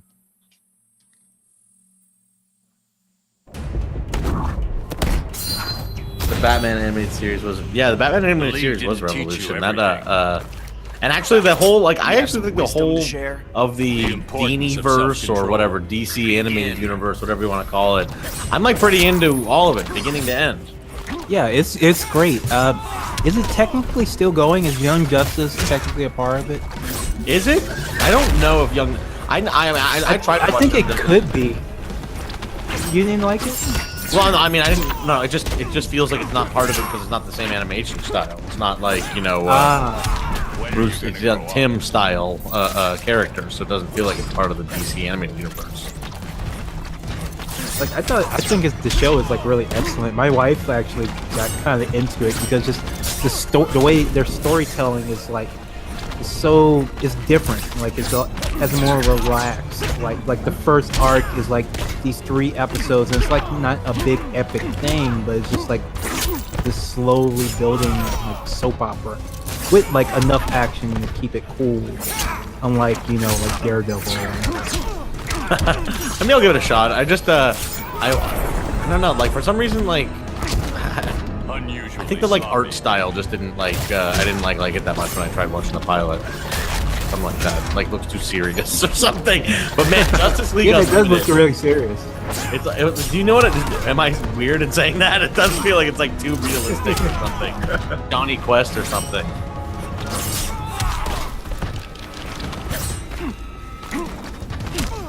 Those cartoons, those old Johnny, like Hanna-Barbera cartoons, some of them were really like creepy and kind of scary. Yeah. The animation style. Like no wonder baby boomers are all fucked up. Yeah, their cartoons are all weird and like they weren't done on computer yet, so like the like motion was all fucked up. Not I'm that getting my computer. ass kicked. As Robin what should. happen. Because Damien fucking sucks. Fuck Damien. Okay, Anybody who alright. likes Damien. Fuck Damien. I like Damien just fine. Why do people like him? He's just it's like he's all the other Robins, just a lot more annoying. He's first of all, having him be Batman's kid, it like does kind of make sense, and like you're making me defend Morrison here, and it's like just gonna be this is just like exhausting, Leslie. Like, why are you doing this to me? It's almost New Year's Eve. You're gonna make me fucking defend Damian Wayne. This is how you want to close out 2017? I'm gonna post that GIF of Sting Man. taking off the mask to reveal that he's Sting, and with New Year, New Me on it. Now our troll is really trolling us. This last comment. Catwoman. Oh my God! Doomsday Clock is going for real. God damn. Superman. I don't know. I hope that's not in earnest. Good lord, Doomsday Clock is fucked. That's Oh, Corman, there's a new Justice League. I didn't know there was a new Justice League cartoon. Fighters approaching Arkham Asylum. And James Woods is Lex Luthor. I can see it. yeah. But yeah, Renee Montoya, I didn't know Mr. Freeze's backstory actually came from it, but yeah. I always Oh, knew yeah, you were that's true. trouble. Why's that, Selena? You care too much. Corman Inferno, exactly. Father, may I have a murders, please? Yes, that's Damien. That's all he is. So what's Tim? How's Tim? How do you like Tim then? What Robin do you like? But he's just Robin, like. No, but Tim is like annoying. He's like Damien, but not mean. He's like dude. He's like a. Yeah, he's like honor roll Robin. I don't like that. Well, his father was a criminal. That's kind of cool. His girlfriend was a villain. Spoiler. Spoiler's not a villain. Ish. Spoiler's not a villain. Spoiler was just like another Robin, pretty much. Oh my god, do you remember when people got so mad when Spoiler became Robin and then she like died? And then it's like, well, because that, I mean, it was. Look, I get. Look, it is funny whenever anyone gets like too mad about something. But I read those War Games comics and I'm like, they like hate that character. I don't know what the fuck it is, but they like that's like watching Snuff or something. Oh, come on. About a little girl that became Robin.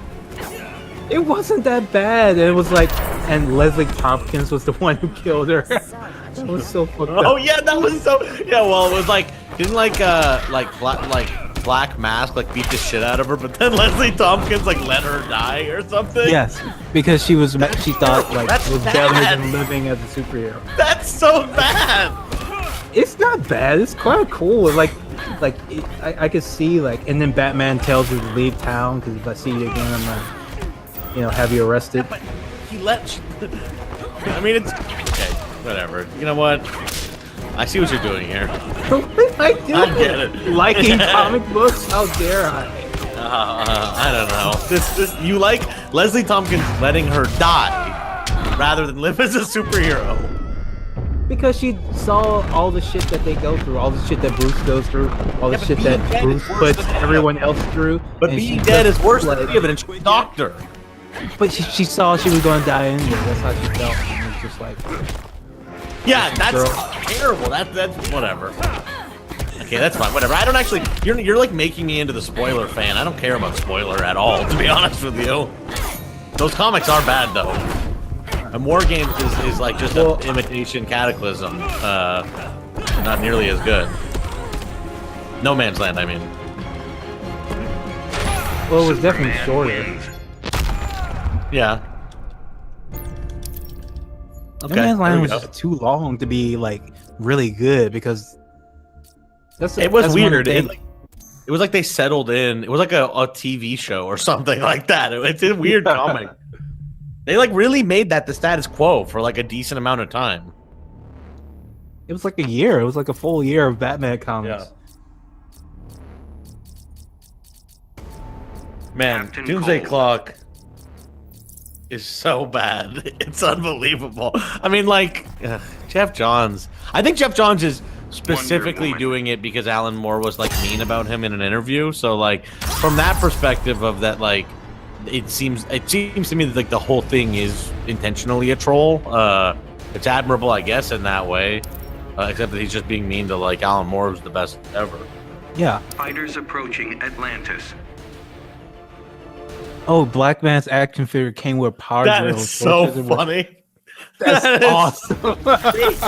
They hate spoiler. Like I get it. Like I don't know what, but like safe for the right kind of people. Oh, so Why JDB's should asking if criminals Black Man's feel always safe? been pivotal. Begin. He's always been a pretty cool character. I think the thing that kind of put him over the top is to be more of like a top tier villain was Ed Brubaker's Catwoman run, which is one of the best comic series like ever. yeah, I it's would great. definitely recommend everybody check it out. Much better than anything he's done for Marvel. Just saying. But yeah, it's I mean, even that Gotham comic- Central is better than anything he's done at Marvel. yeah, but in the Catwoman comic, like Black Mask does some shit, some really dark shit. Yeah, he's crazy actually. He used to be like just some basically a gangster who wears a mask, but in this one they turn him into like a sadistic torturer, and it kind of stuck. And Yeah, it really sucked, didn't it? It's always cool when they, are able to revitalize an old hero or an old villain like that. Like when they made Dr. Light's new thing, just always raping. That was the craziest DC thing of all time. After Identity Crisis is pretty bad, like to begin with. I know you like it. I liked it. I like it. I mean, I like it's fine.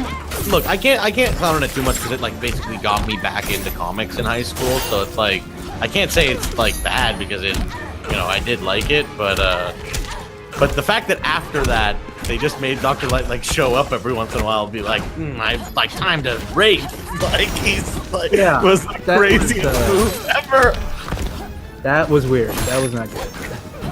But like the story taking it in itself, like I understand what he was going for. Like he was trying to tell like this one like novel type story.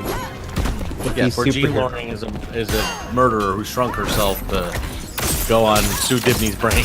All right, the end was bad. That doesn't make any sense.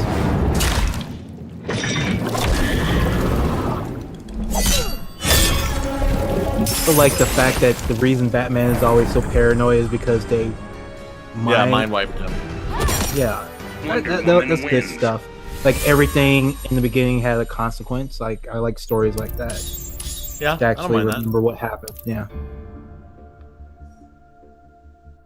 Execution could have been a little bit better, but oh well. I mean, yeah, the ending is very bad. I mean, also it's like, you can't really blame it. Well, whatever. Yeah, DC has become like just Identity Crisis over and over again, I guess. But I guess that's actually not really true to say. Like DC is really just more like Jeff Johns' world, where it's these like big imitation Crisis on Infinite Earths events every couple of years. Yeah, basically.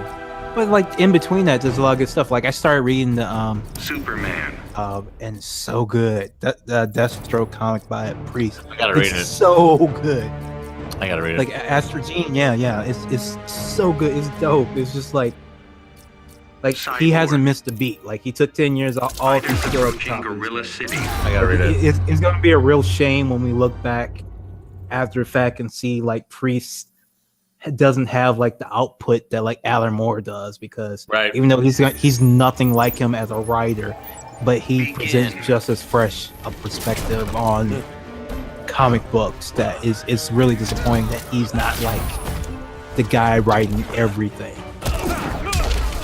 I gotta read it. I'm excited. I started reading the new Mr. Miracle, which is pretty good. The Tom King Mr. Miracle. I've never read Tom King. Is he legit? I think his Mr. Miracle is pretty legit. I haven't read much of his other stuff. I know people really like his Vision too, which I mean, maybe I'm never gonna read a comic of the Vision. I don't know. People always tell me it's good, and I'm like, it's just never gonna happen. But this Mr. Miracle is good. Nothing more than a nuisance.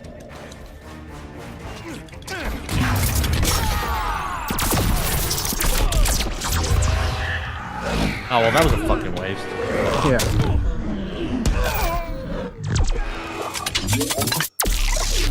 Yeah, Astro Jean. That's currently the only one I'm buying right now too. I was buying what was it? I was buying Super Sons for a little bit. I think it's like kind of good, but it just feels kind of like, I don't know. It just it doesn't feel like, I'm not like compelled that I have to read it every month. And then what was the other Superman comic that was like, I can't remember right now. I was reading the like Lois and Clark Superman or whatever that I guess like ended up merging with New 52 Superman or whatever insane thing happened. I thought it was kind of cool that they actually killed off New 52 Superman. They didn't though, is what they ended up doing. It's like very bad. They didn't? It's very bad. So it was like New Earth Superman, right? Had like was also on New 52 DC Earth or whatever, because of the events of what was that one called? Convergence or something. Yeah. But then they like wanted to clear it up, and they ended up making it even like more complicated. So it's like now like Superman is like a merge between New 52 Superman and like original Superman so many times. I know. Stop merging them. Just let him be dead. Just let New 52 Superman be dead. It's okay. That's like a fun little arc if New 52 Superman just died, got to be dead. Plus they're gonna just redo it. Like they're already like building toward. It seems like they're building toward like Dr. Manhattan created the DC universe.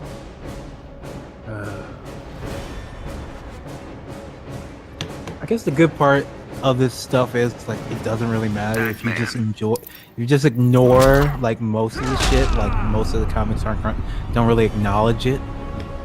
Yeah. I mean, that's fine. Yeah, it's like the Mr. Miracle comic is going to be fine. Like, Mr. Miracle comic is good whether or not, like, Dr. Manhattan created Crisis on Infinite Earths. Whether or not, like, in another comic they're showing fucking Dr. Manhattan, like, merge with the Anti-Monitor or something. Which is where this thing is going to go by the end. Superman has had more merges than Time Warner, yes. Bane, This shall be your nightfall. let me enlighten you. Begin.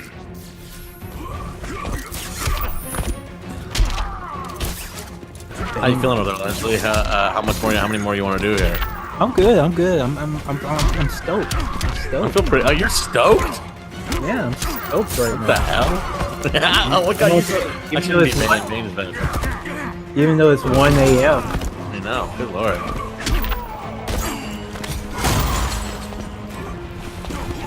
Man. I'll break you. He actually does not do the backbreaker in this one for some reason. That's bizarre. He does- Why in the world? I don't know. Like it's his thing, right? You know? Yeah, it Bane breaks back. This whole thing.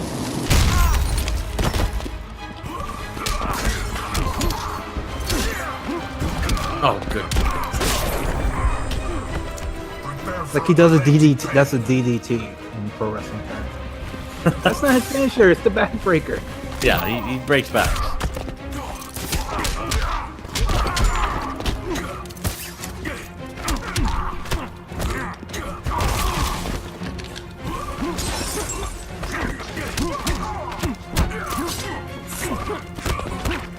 So, guys, JDB had a really awesome idea, and we're definitely gonna do it. What's that? So if you haven't watched Bright yet, don't.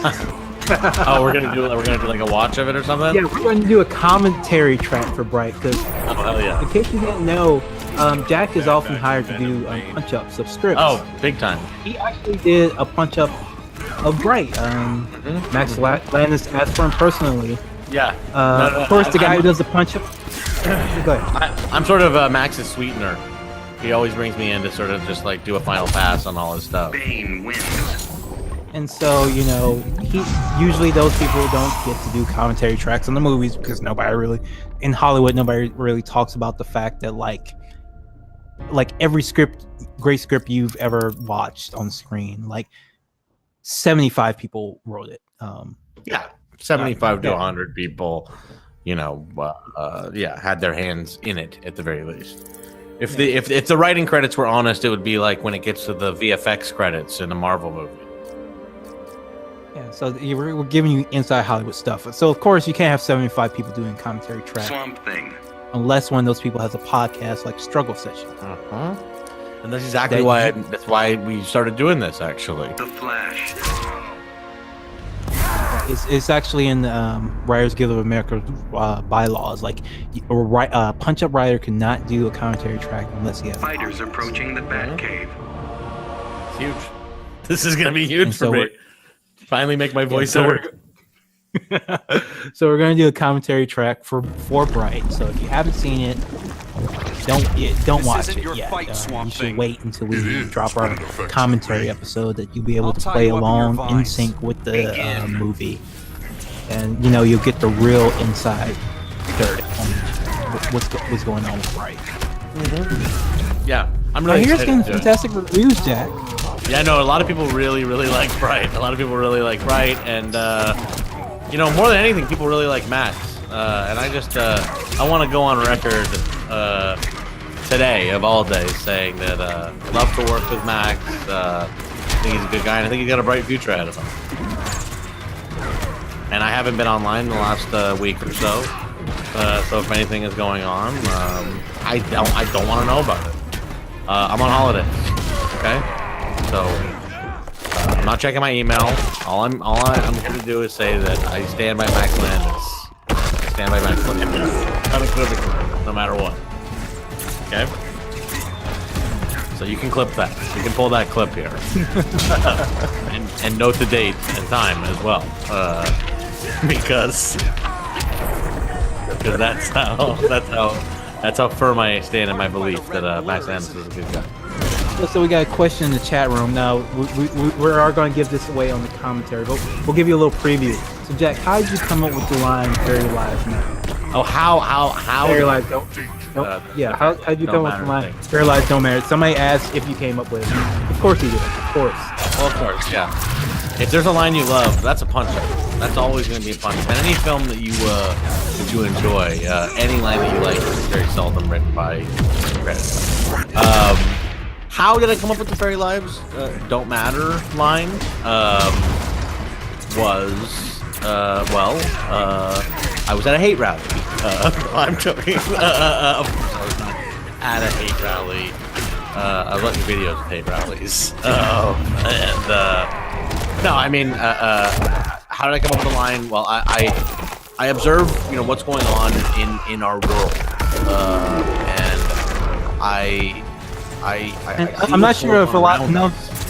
Well, Jack, you should explain. I'm not sure if a lot of people know this, but there was this movement called, was it Black Lives Matter? Yeah. Well, right, and so that's the kind of thing that you make yourself aware of as a writer that sort of the layman maybe doesn't know about, right? So, not a lot of people have heard of this movement. I think it was Black Lives Matter or something like that. And so, I found videos, information about this movement, and I was able to signal boost the fact that it even existed, which most people still don't know that it exists. Very brave of you to do. Yeah. Well, thank you so much. A lot of people say that by including that line, I have officially made myself the hero of Black Lives Matter, and I'm not the one that says that, but a lot of people do. Yeah. I mean, it's like you and @Jack, basically. Yeah, me and @Jack. Yeah. The Stay Woke T-shirt, that hashtag Stay Woke T-shirt that he wore that one time. Yeah. Phenomenal. It's you. Yeah. It's me that. and Jack and Jack. It's Jack and Jack. Fighters approaching Red Zone. Were you mad when he had that name? Because you've been on Twitter for a while, right? Yeah, no, I'm an early adopter, but yeah, I was kind of annoyed by that. There's a guy who has Jack Allison, and I bug him every once in a while to get it, but he won't respond. Like a British guy that does SEO or something Hope like you're that. not too rusty. Maybe we'll hire him in 2018 for our SEO. Oh, I'm we'll excited pay for. about that. The partnership I was telling you about. I hope that we can get that worked out with that news organization. Oh yes. Probably shouldn't talk about that. What? That's still. No, go ahead. Let them know. Well, no, it's just in the works. It's just that we've been sort of, we've been speaking with the news organization that, I've shouted out on Twitter and stuff like that, and there is some interest. We are going to explore a kind of partnership with this organization. So that's all I can say right now. Exciting stuff for 2018. That's all. But these things fall apart all the time, and that's why we still need. And then there's your legal support. Can't say the name. Yeah, and we still need your support at patreon.com/struggle session. For a one-time donation, it's paypal.me/LLEEII, or on the Cash app, LLEEII. Thank you so much, and just want to see if we got any new subscribers. And wait, you're still fighting me though? How are you doing that? I can do both.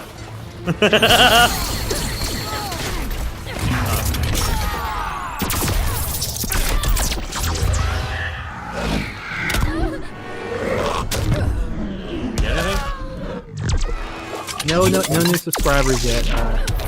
No new donation. It is the holidays. Times is hard. I understand. Oh, this is pretty But cool. we have. This Cyborg one, sorry. Just that you put him through the parademon. Sorry. Yeah. Was Cyborg always based on Apocalypse technology? I don't know if he was. I think that's a New 52 retcon / they wanted to do that for the movie. Yeah, but I think it's kind of cool actually. Yeah, I think it kind of works for me. It's like how in the Superman cartoon they made it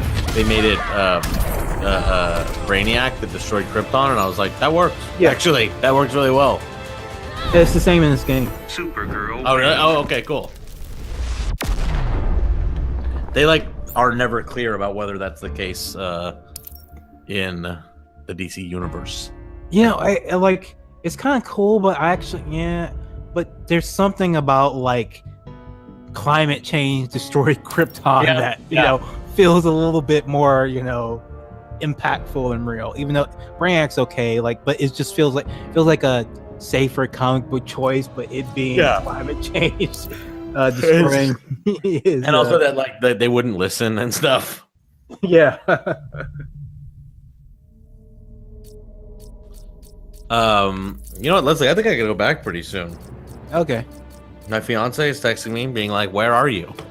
So I think I should go back home pretty soon. Let's just do like a couple more here. Blue Beetle. But this was a fun stream. I can't, having these guests. That's huge. That's good stuff. Yeah. Our person of the year, Brianna Joy Gray. Well deserved. Well deserved. Murder Brian from Street Fight. Yep. These are Maybe just- next year he'll get the person of the year. I didn't Fighters DM approaching him Kanda. first. I DM'd Bree first, so she got it.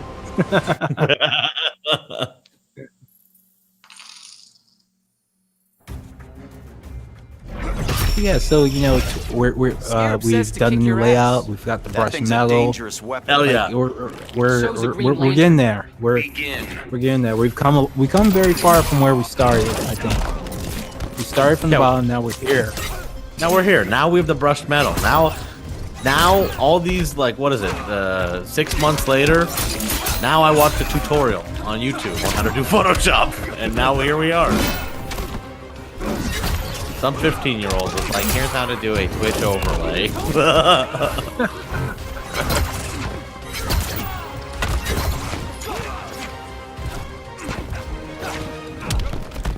But yeah, we're gonna be doing a lot more Twitch streams. We're trying to do them more often, just in general. But we're trying to get everyone set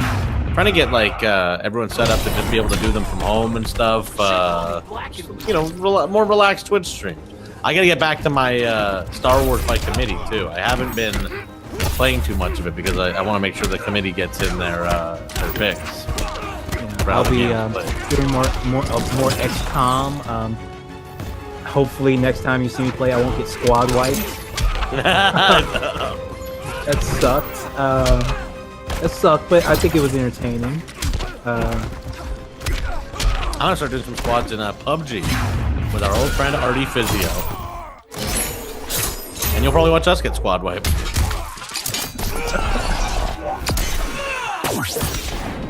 Not bad, huh? Because you know what? We have smart stuff on this channel. We have Harvard grads, but we're also just gonna have PUBG. Also, we're also just still gonna have, your standard Twitch thing of watching a 3D man find a pair of pants in a video game. Oh wow! So we got a new subscriber on Twitch and Angicom. Look at that! That's awesome.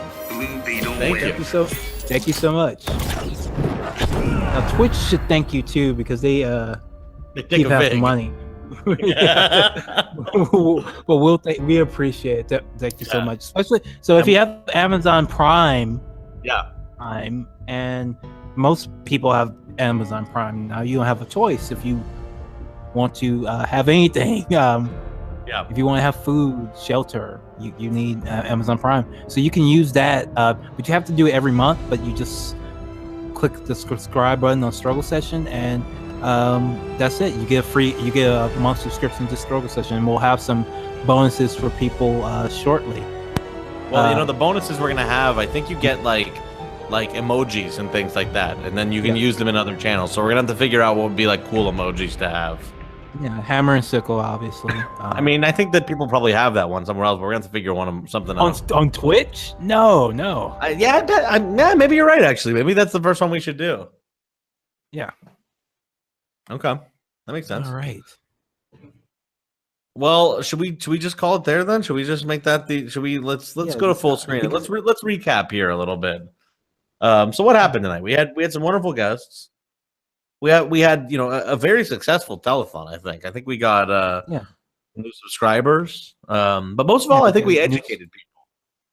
Yes, I think it's fair to say that Brianna put forth more intelligence on her 20 minutes on this show than you will see in 20 hours on any other Twitch stream. A lot less inwards too. I mean, like probably like up to 75% fewer than your average Twitch stream, featuring a Scandinavian 14-year-old practicing every racial slur he knows. Yeah.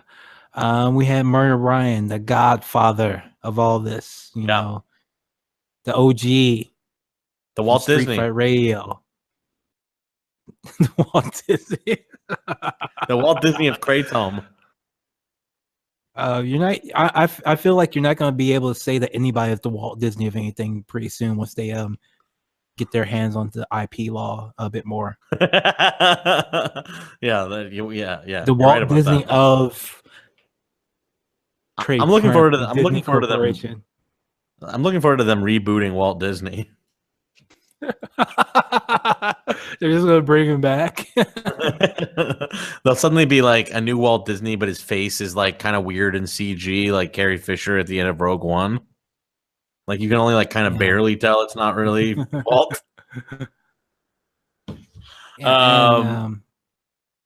Yeah, so this has been a great year. We have our year-end episode coming up. It'll be dropping soon. Let's see. Probably Tuesday. Tuesday it'll probably drop. So look for that. Yeah, and we'll be doing. We have some shows coming up that we've already planned. So I think we've already talked before about episode pretty soon. Hannibal episode with Brandy L. Jensen, who's a brilliant person on Twitter, very funny, very smart. You should definitely follow her. We're going to talk Hannibal with her. We've also talked about, we got a lot of things coming up. We're going to finally drop our do our episode with Felix about why how video games are better than movies. We touch on that a little bit in the year-end episode. We introduce that particular scalding take. Yeah, we're going to go full into the in this episode with, of course, the general of the first 7-star gamer general, Felix Biederman. We're down the line. We're gonna have Will Miniker of the Miniker Conspiracy. Alan Moore's Lovecraft Cycle comic books, which are fantastic. So if you haven't read, was it Providence, The Courtyard, and Neonomicon? Start now. We haven't set a date yet, but that's going to be coming down the line as well. So definitely keep subscribing to hear all that and more. We're gonna find a new anime to watch. I'm not sure what. Well, I'm watching One Piece, but that's not a requirement. But I was just about to say that we're not going to do a baby anime. Well, One Piece is acceptable too, but you have to come to the little side Discord channel. Yeah, we have an ongoing One Piece spoiler Discord channel, which I don't think we'll ever end. Come to the Discord if you are in the Discord. I'm sure everybody on Twitch is on the Discord, but just in case you aren't, like, it's fun. It's big. It's big. I feel like there's a lot of good conversations going on, a lot of good arguments about stuff like Jesus existed or not. Yeah. Well, you know what I like to think of, Leslie, is Big Boss's dream, Outer Haven.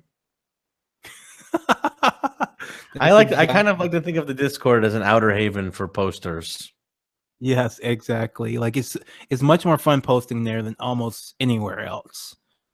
Yeah, it's good times, and there's real good people on there.